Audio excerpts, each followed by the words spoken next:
I assume you're joining us for one of two reasons, or maybe those two reasons are the one and the same. You're either someone who creates multiple choice questions and assessments, or you're someone who is an enthusiast for AI. So we'll cover both today, and I'm going to start sharing my screen. And once I do, I hope that I will get a confirmation that you can all see it. Can you all see my presentation? I will take that as a yes. Thank you all so much. Okay, so we're going to discuss the AI question generator that exists within our platform, within Lecturio, and we'll see how to boost efficiency and student engagement by using the AI question generator to create the coveted MCQs or multiple choice questions that we talk about a lot within health professions education.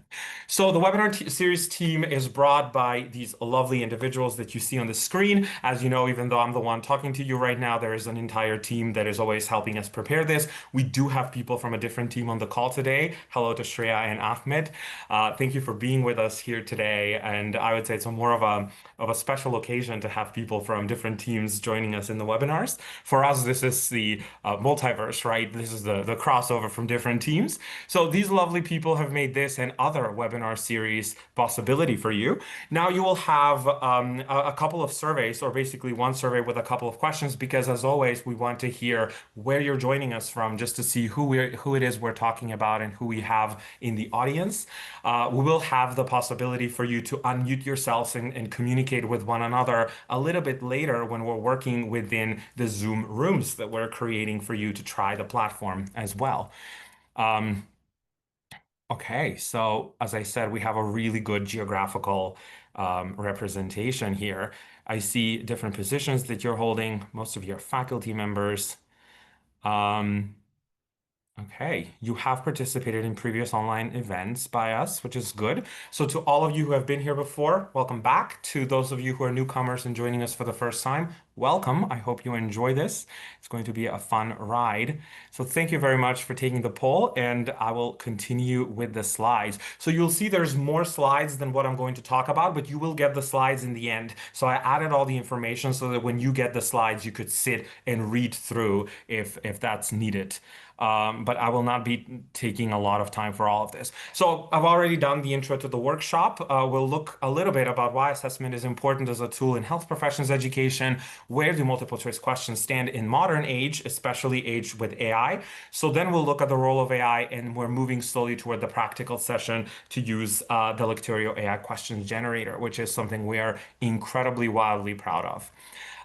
So the assessment is the backbone of learning and clinical readiness. As you know, we have to assess our learners, we have to assess our students so that we make sure they're ready to go from one phase of their clinical or preclinical education into the next one. And without this assessment, we would never be able to quality control. There's different ways to assess students, but the mainstay within health professions education to this day is still multiple choice questions. As you know, as faculty members, as deans, these are not perfect. There's many weak sides to using MCQs as assessment, but right now they're by far the most objective, efficient, and scalable way to assess our learners.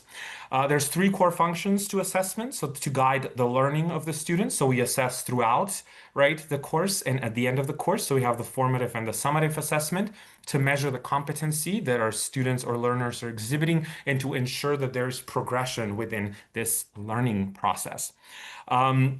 The roles of the MCQ, as you can see from the literature, is their objectivity. So there's standardized scoring that usually eliminates bias. It's fair and consistent. Their efficiency, they can assess large volumes of knowledge and content, but also assess a large amount of students at the same time, and their reliability, right? So if they're well designed, they can provide valid and repeatable measures of knowledge and reasoning that can then be scaled as needed. So to craft them, they go beyond recall. They assess clinical reasoning and clinical decision making. So I'm only mentioning this in this slide because it is incredibly important how we write these questions and who writes these questions so that we can make sure that they also recall they assess clinical reasoning and decision making. Let's go to the next slide. So the challenge that we're facing as educators more often than not, or the challenges, are to scale high quality assessment, right? So these tend to be time consuming. On average, it's seen that to write 20 multiple choice questions, usually a faculty member needs around 350 minutes. So as you can tell, this eats away a lot of our time that we can use to be seeing patients, to potentially be teaching students. There's inconsistent quality and variability depending on who makes them. So whether they're easy or intermediate or hard, it's really dependent on the person writing them. There's limited feedback. Outdated content risk, especially if you're reusing the same questions, and faculty burnout, which is always very, very important. Now, there's going to be another poll for you because, and this is something I always ask during these webinars, have you used AI in your teaching before? And this is incredibly important because we will be using AI today. So it's really good to see if you're a power user or if you're someone who really never uses AI before, because today you will have a really good chance to use it and you will have other individuals in the room with you that maybe are power users or never used it before, and you can cross collaborate with them. So for those of you who have never used it, before. I think it's going to be very exciting to be able to see the tool, to be able to try the tool yourselves today. But for the power users, I think we can get more reliable feedback from you by the end of it. Thank you for participating in this. And then 5% of you tried it and don't like it. So I'm very curious to hear by the end of the session today if your mind has been changed, if there's been a change of heart.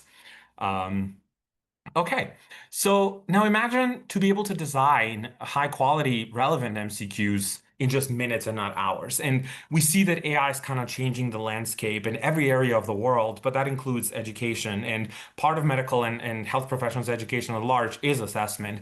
So with AI power tools, you could generate these questions at scale. You could create plausible, challenging distractors that are very much aligned with clinical practice and save time, reduce bias, and personalize learning for every student.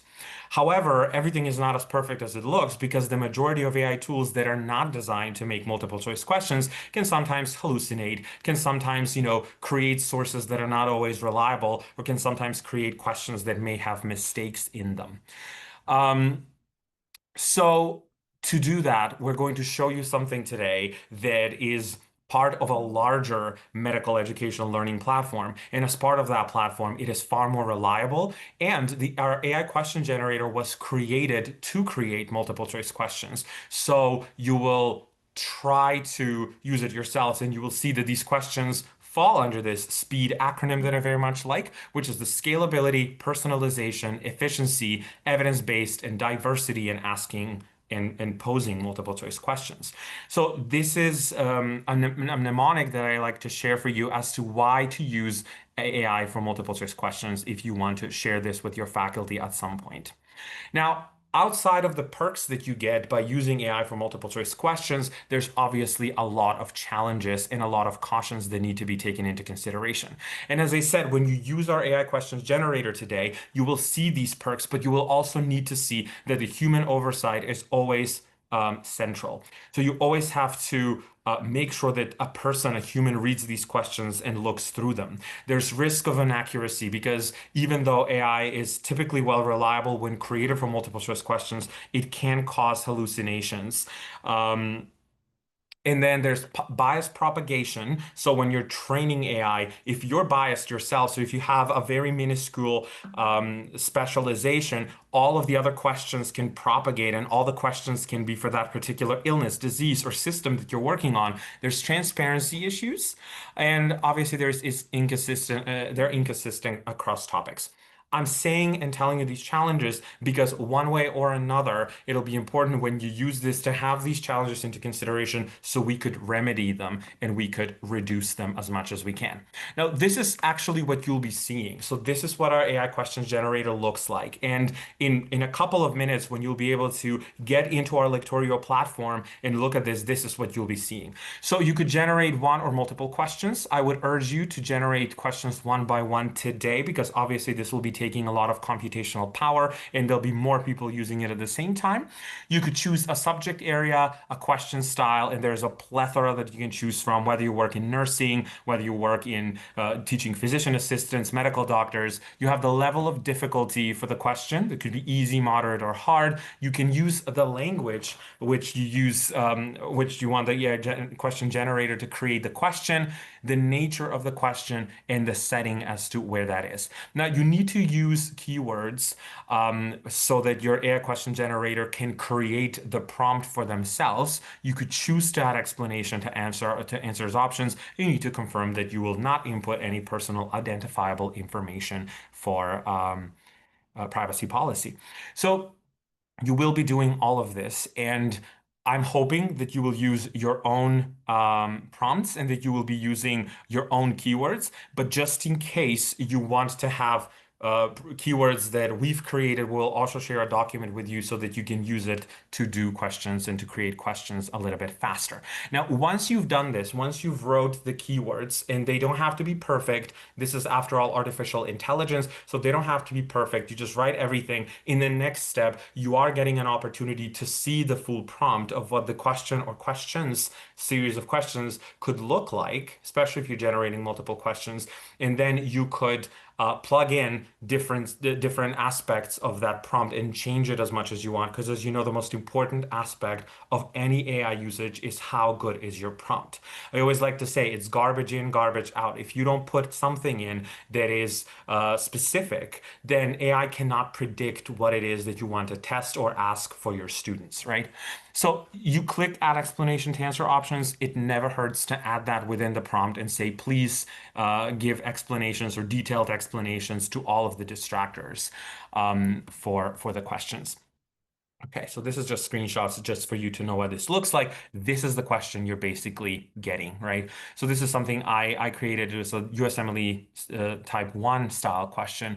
It's biochemistry of carpal tunnel syndrome for enzyme deficiency. And then you get the USMLE style question. If you choose a USMLE style question, you get the answers, and then you get the distractors and what the distractors are. So it gives you the correct answer for yourselves, and then you can really see why the distractors are in the right answer, and you can decide to publish this within an existing QBank or try to create a new QBank, because you could use the questions for your students to either practice or you could use it for your students to be tested.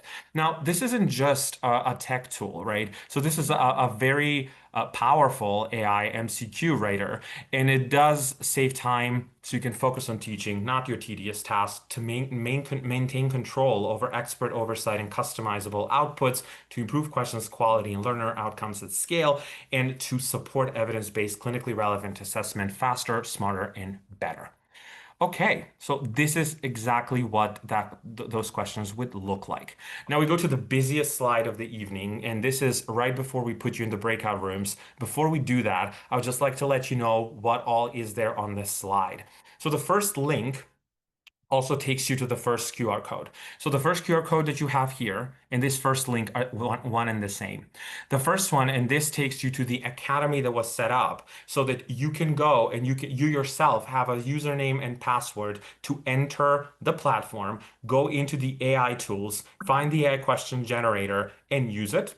After you try that, there's a couple of other AI tools. So if you take a cheeky peek into those, we won't get mad at you. It's good. You can see them. They're still in beta testing. If you haven't registered for this to get your Academy username and password, you can use the second link here. I don't have a QR code for this one, but you can just plug it in. But also my colleague Aaron has sent this to you earlier, so maybe you can find it in your emails. Now there's another second QR code on the slide deck, and the second QR code actually takes you to a PDF that we created where you have different prompts that you can use for different styles of questions. And there's at least one prompt, actually there's exactly one prompt per question style. So you have USMLE Step 1, USMLE Step 2, you have NCLEX for nursing, you have PANSI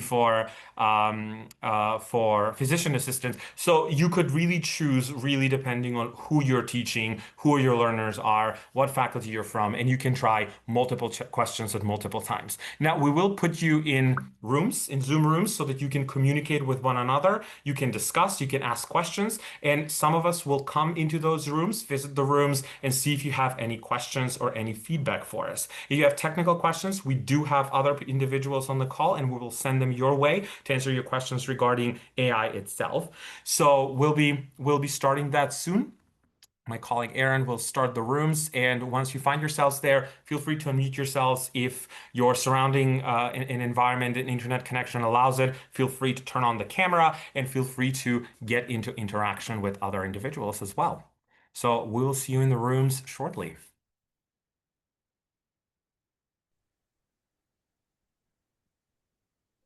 Hello and welcome back.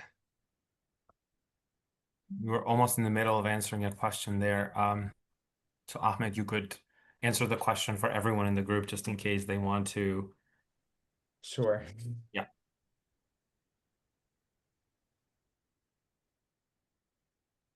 Is everyone in the room now? Yes. Okay, cool. So yeah, we had a question on what makes this tool different than just using ChatGPT. So I think mostly two things. One, it's based on our own existing Q banks. So we have a lot of questions that we've developed over the years and have a lot of editors who've worked on them and validated them. They've also been tested with students, and it relies on it to generate learnings, to create new questions. So that's the first thing. The second thing is you can then generate the questions and they're directly stored in your QBank and you can immediately use them. You don't have to copy paste. You don't have to um, spend time adjusting it in an editor. Everything is done with one click and you can already categorize it according to your own exams categories. So if you're teaching in nursing and you're doing RN and you have your NCLEX categories, you can immediately quickly categorize it.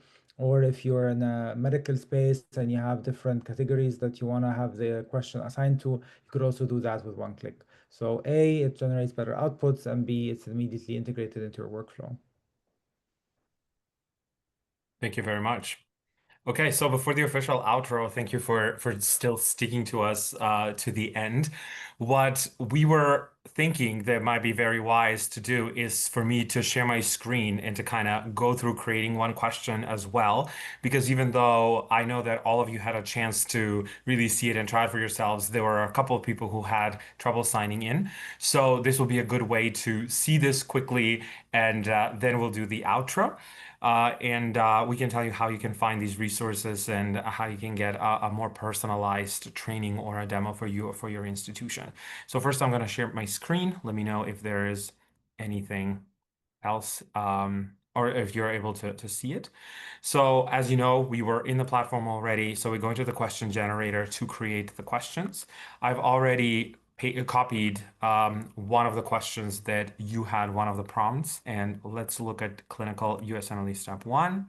Let's look at cardiovascular system. You could get multiple systems, as you know, internal medicine. Let's do management. Um, and we enter the topic. So this is the hypertension medication adjustment AC inhibitors. You maybe saw this in one of the questions that we shared with you, one of the prompts. This would be moderate. We do want explanation to answer options. Okay, so we are here and I will write, please add explanations to distractors. Okay, let's generate the question now and see what we get. So especially if you're creating multiple questions, like maybe 20 or something, this can be immensely fast for you to, it will save you a lot of time. There we are. So we do have a case because this is a USMLE type 2 style question. And what is the next best step in the management of this patient's hypertension is the question, because as you know, I clicked on management. So we have the increase the dose of lisinopril as an answer, and there's the explanation as to why that is correct. What I sometimes see though is even though I wrote please add explanations to distractors, it might be useful to write it in both places, both the user and the systemic prompt to get it. But this is sort of the question with the right answer and with plausible distractors with it. So to get one question, this is probably the safest, best, fastest way to go. Um, I'm going to share my presentation now just to kind of do the outro for a second. So if you remember, we were here before we went into the breakout rooms. I want to thank you all for participating in the breakout rooms and for showing the interest to see the question generator and to learn more with us today. Thank you for taking part of our little as I said, first timer of doing this. Now, if anyone wants to hear and learn more about Lecturio, the question generator, but also the platform overall, the other AI tools that we have, please feel free to request a demo. You could send us an email to institutions@lecturio.com. You could visit our website, lecturio.com, or even just scan the QR code and ask for a demo. In the end here, we do have one poll that says, would you like a personalized demo for your institution? And then a member of our team will always be on hand to give you a guided walkthrough on the Lecturio platform for yourselves, for your learners, or for your colleagues. So feel free to reach out at any point in time if you want to discuss the question generator, if you have any feedback for us, if you have any more questions, or if you just want to see the platform overall and use it at your institution. We're 1 minute after the hour. So with this, I would like to officially close our session for the day. Thank you once again for taking part of it, for being part of it, for being here. And I'm looking forward to really hearing from you and continue our discussions around health professions education and how Lecturio can help you in the future. So thank you so much. And thank you to my colleagues for being here today and for supporting this. We wouldn't have been able to do this without you. Okay, I wish you a pleasant rest of your day or evening, depending on where you are. Bye. Thank you.